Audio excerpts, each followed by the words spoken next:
এটা সকলে জেনে রাখুন, অর্ডার এলে দেখতেও পাবেন। আমরা এই অর্ডার পেয়ে গেছি যে এই কেস চলাকালীন, এই কেসের যতক্ষণ না নিষ্পত্তি হচ্ছে ততদিন তার মাঝের সময় যদি নোটিফিকেশন আসে, সেখানে বিএড এনআইওএসরা কিন্তু সম্পূর্ণ অবৈধ, কখনোই বিএড এনআইওএস বসতে পারবে না। আর এই কেসের জন্য কোনোভাবেই নোটিফিকেশন আটকানো বা কিচ্ছু এসব হয় না। বোর্ড যেদিন চায় নোটিফিকেশন দিতে পারে, কিন্তু সেই নোটিফিকেশনে বিএড এনআইওএস বসতে পারবে না। এটা পরিষ্কার অর্ডারে লেখা আছে, অর্ডার কপি এলে আপনারাও পেয়ে যাবেন। তাই যদি কেউ কিছু ভুল বলেন বা বোঝেন, তাহলে এই জিনিসটা আপনাদের সকলের দায়িত্ব ক্লিয়ার করে দেওয়া। এই কেসের জন্য কিন্তু আমাদের কোনো নোটিফিকেশন আটকাবে না, কোনো এরকম অর্ডার দেওয়া নেই বা এরকম কোনো সেন্টেন্স উল্লেখ করা নেই। বরঞ্চ এটা উল্লেখ করা আছে যে এই কেসের নিষ্পত্তি হওয়ার আগে অবধি যদি কোনো নোটিফিকেশন আসে, সেই নোটিফিকেশনে কিন্তু বিএড এবং এনআইওএস সবাই এই ক্যান্ডিডেটরা অবৈধ। আচ্ছা, আমাদের করা মামলাটা নিয়ে এর আগেও বিভিন্ন মন্তব্য শুনেছি, এখনো বর্তমানে বিভিন্ন মন্তব্য শুনছি।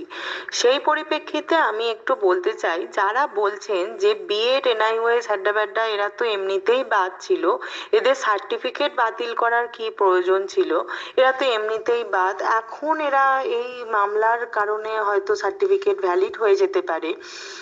তাদের উদ্দেশ্যে বলি, তারা কি একদমই না জেনে কথা বলছেন নাকি সম্পূর্ণ অন্ধত্বের মধ্যে কথা বলছেন জানি না। তারা যেমন বিএড এনআইওএস বাদ ছিল, সেটা অবশ্যই এখনো বাদ, সুপ্রিম কোর্টের ফাইনাল জাজমেন্টের পর এখনো তারা বাদ, কিন্তু যেহেতু একটা শর্ত সাপেক্ষে বোর্ড বসতে দিয়েছিল বিএড এনআইওএস দের, তাহলে সেই শর্ত যখন পূরণ হয়নি, যে যে কি শর্ত ছিল, যে জাজমেন্ট যেটা আসবে সুপ্রিম কোর্টে সেই জাজমেন্ট তাদের মানতে হবে, তাহলে বোর্ডের উচিত ছিল এখানে তাদের, যেহেতু সেই জাজমেন্ট এসে গেছে এবং তারা যে ডিগ্রি দিয়ে বসেছে সেই ডিগ্রিটা অবৈধ প্রমাণ হয়েছে এবং তাদের সার্টিফিকেট গুলোও তাহলে অবৈধ, তাহলে সেটা ক্যান্সেল করা। তাহলে বোর্ড যেহেতু ক্যান্সেল করেনি, তাহলে আমরা বাধ্য যে এইটা মামলার মাধ্যম দিয়ে বা জাজমেন্টের মধ্য দিয়ে যাতে বোর্ড এই সার্টিফিকেট গুলো ক্যান্সেল করে।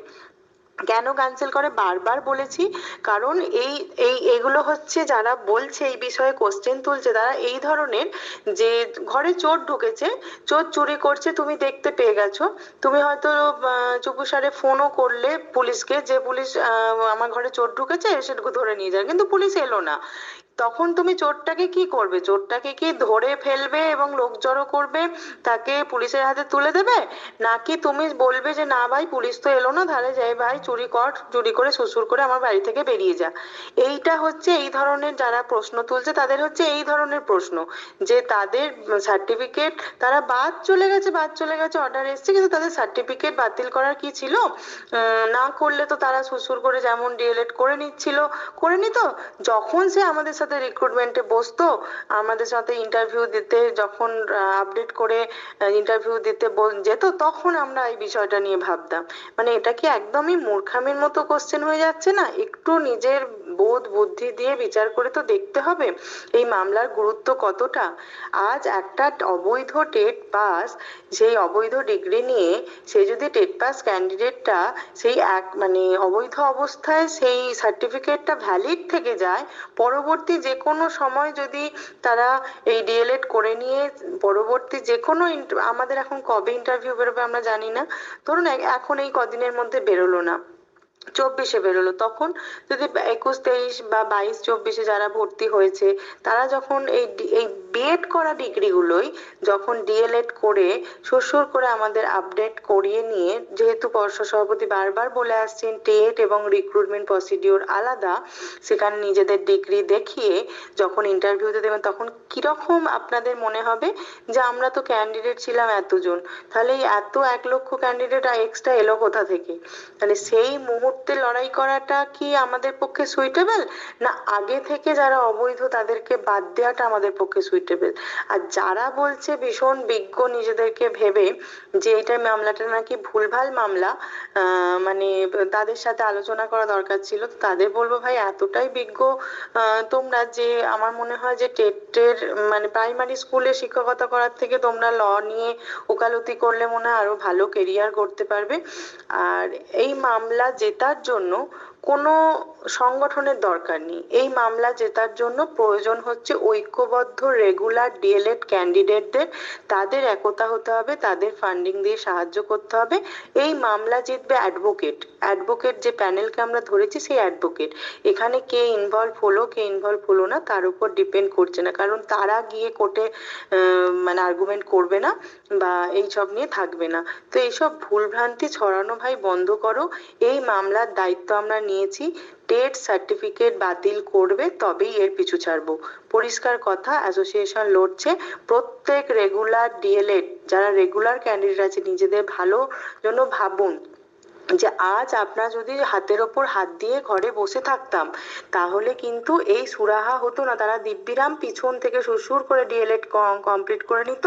এই সার্টিফিকেটকে যদি ক্যান্সেল করা না যেত তাহলে ধরুন এবারে বা এর পরে যখন আমাদের রিক্রুটমেন্ট হতো তাদের সাথে কিন্তু যেমন 14তে হয়ে এসছে, একবার টেট পাস 14 সময় ছাড় ছিল কিন্তু আমাদের সময় কিন্তু কোনো ছাড় নেই।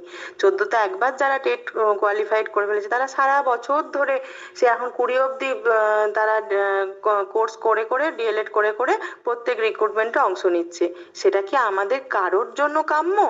একটু যারা এই ভুলভ্রান্তিগুলো ছড়াচ্ছেন একটু নিজেদের বিচার বুদ্ধি জাগরিত করুন। একটা শিক্ষক হতে চাইছেন তো এত মূর্খের মতো যে কথাবার্তা ছড়ানো এগুলো কোনো মানে হয় না।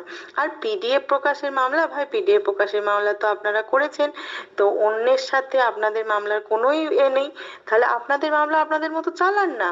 আপনারা কি করতে চাইছেন, আপনাদের মামলার আমাদের সাথে ট্যাগ করে আপনারা মামলাটা হিয়ারিং করাতে পেরেছেন কিন্তু মামলাটা তো মিশে যায়নি। তাহলে আপনারা পিডিএফ কে কিভাবে বের করবেন, কিভাবে কি তথ্য বের করতে চেয়েছিলেন সেটা করুন না, সেটাতে তো কেউ বাধা দেয়নি। আর আমাদের মামলার জন্য কোথাও আটকেও নেই। আর একটা কথা, যারা এই নোটিফিকেশন না আসতে পারে পর্ষদ সভাপতি যদি মনে করে যেটা নিয়ে, তাহলে হ্যাঁ পর্ষদ সভাপতি যদি মনে করে যে এক্সকিউজ দেখাবো তাহলে তো আমাদের কারোর কিছু করার নেই, কারণ এই মামলার কোথাও অর্ডার দেওয়া নেই যে নোটিফিকেশন আসতে পারে না। নোটিফিকেশন যে কোনো দিন পর্ষদ মনে করলে দিতে পারে, যতদিন কিন্তু ততদিন এই বিএস এনআইইউ এর যেমন বাতিল সেরকমই থাকবে। বিএড এনআইওএসরা আমাদের রিক্রুটমেন্টে অংশগ্রহণ করতে পারবে না, সেটা পরিষ্কার উল্লেখ করা আছে। আর পর্ষদ সভাপতি যদি ওনার কথা রাখতেই চান তাহলে তো এর আগে 24 ঘন্টা 48 ঘন্টা এই প্যানেল প্রকাশ করতে দাও, এই আইনি জট কাটতে দাও, অনেক কিছুই বলেছিলেন। তো সেই পরিস্থিতি তো এখন চলে এসছে, সেই কথা রাখলে তো রাখতেই পারতেন, তাই না? তা এই রকম ভুংভাং অজুহাত দিয়ে কিছু তো লাভ নেই। যদি ওনার বের করারই হয় এই কেসের জন্য কখনোই আটকাবে না, উনি দিব্যি রাম ড্যাং ডিঙিয়ে নোটিফিকেশন আমাদের কিন্তু বের করে দিতেই পারেন।